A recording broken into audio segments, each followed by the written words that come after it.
the shots that I take, about the ankles I break, about the hits that I make, it's just more to the game. It's more to the game. It's just more to the game. It's just more to the game.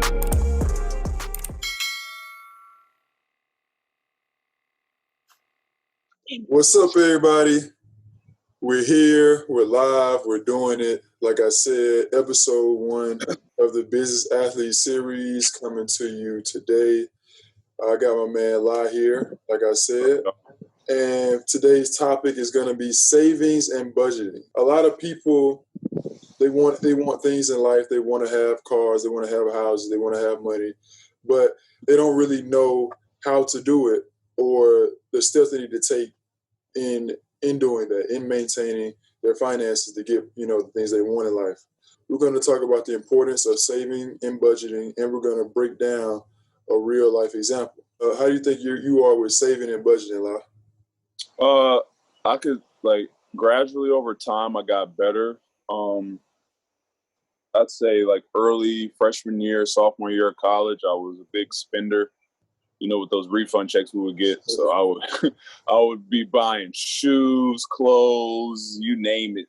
I was spending my money. But then I think junior year, I had a conversation with my mom because, they would give you certain amounts and I would just run through it. And I realized I needed to start saving more. And she's an accountant, so she actually helped me out with budgeting and saving my money. So I'd say now I'm a lot better. When I got home, I might have bought one pair of shoes, but other than that, I've been saving all of my money, honestly. In our friend group, people call me Mr. Cheapy or Cheapo. Yeah, Mr. Krabs, man. Yeah, I feel like I'm frugal, but if you ask my own family, they feel like I spend a lot of money. So I guess. I guess if you were around them, I don't know what you would say. I feel like I have a good grasp on budgeting and saving. I use Mint app. We'll probably talk about that more at the end.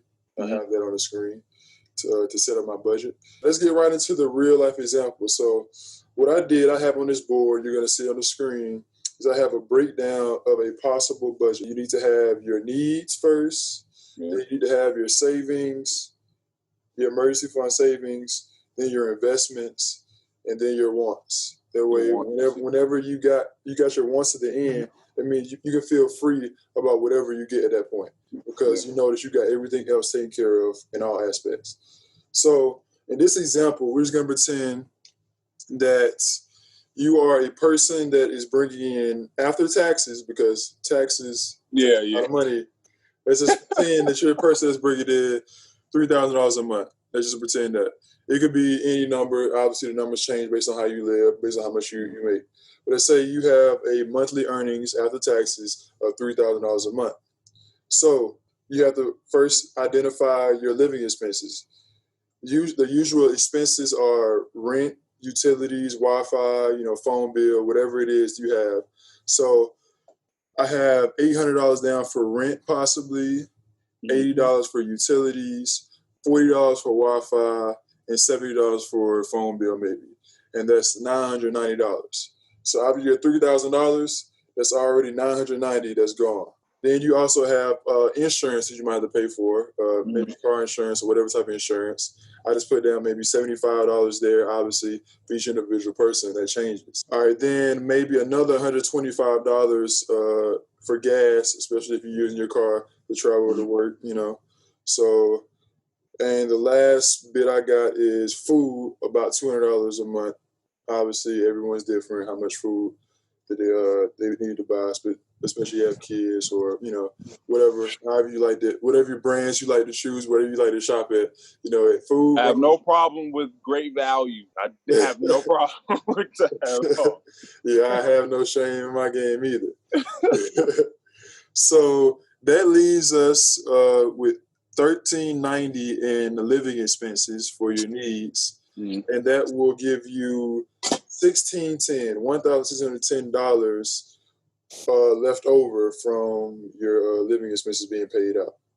So the next point you have to prepare for is an emergency fund.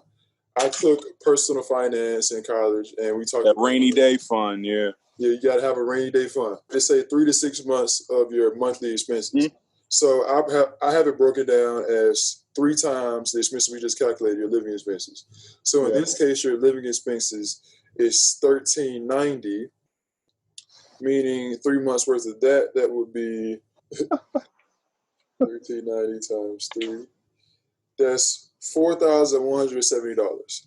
So let's say you're starting your budgeting with basically no money in your savings.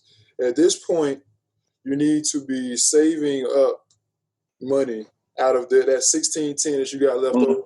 You need to be saving up money every month from that. Like to take as much as possible, like probably the whole thing, if you can be disciplined enough to go into your savings until you have your 3 months worth of monthly expenses saved up. Yeah. So once you got your emergency fund saved up, then we can move on to the investments. So let's pretend like we have our emergency fund saved up so we don't have to worry about pulling any more for the emergency fund. So personally, if I had $1,610 left over every month, I probably would take $1,000 of that each month and put it towards my investment. Yeah. Everyone's different. Not everyone is willing to do that. Some people want to spend more of their money. Let's say you instead of $3,000 of money you're making it $2,000. So instead of the $1,610, it's just $610.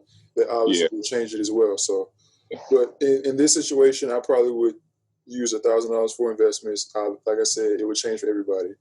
And then at that point, you would have $610 left over for your wants. Your mind will be free. You can use it wherever you want. You want to buy some shoes. You want to buy some designer clothes, whatever. You want to go splurge and go to Ruth's Chris, whatever you got to do. At this point, you will feel good about using that $610. And that's the thing about budgeting. You want to budget things out so you're not worrying about your money. Yeah, so it's not going to hurt you when you spend that. Like, should I? Yeah, exactly. So if you know exactly that you got all your living expenses to take care of, you have a emergency fund already ready, you got your investments, you know your future's getting solidified, and you just got that $610 laying around, you can spend that however you want, like whatever, and you'll feel good about it. You don't have to worry about it. Yeah, that is the budget. I use the Mint budget app. They don't pay me for this video, but you guys go ahead. Check out the Mint app. Maybe one day they will. It's a good app. I'm going to have it on the screen as well, scrolling through, showing like it's a way for you to set up your budget. Like I said, with you mapping out your rent, utilities, Wi-Fi, you can put all categories. I might have to steal that. Yeah. Sounds kind of, I might need to steal that. Yeah, you can go ahead and just put all your categories down. And you can see, it'll give you alerts on you got high spending. It even shows you your credit score if you got your credit card connected and everything. So it's definitely a good app. So it's free?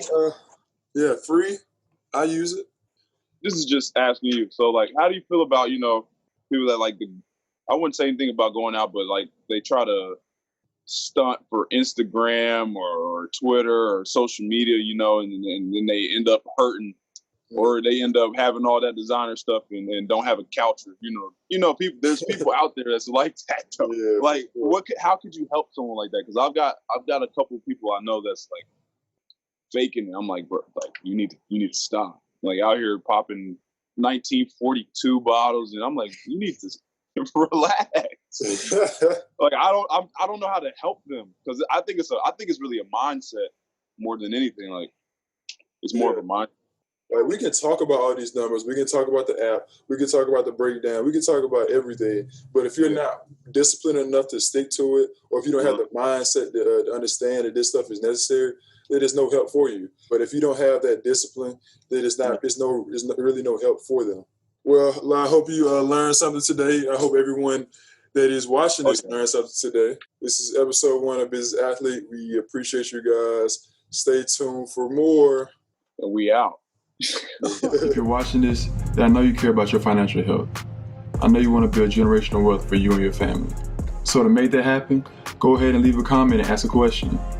Leave a suggestion and tell us how we can make this better, or just share some knowledge and your personal experience in the world of finance. Make sure you subscribe to More to the Game and follow us on Instagram and Twitter. We got a whole lot more coming.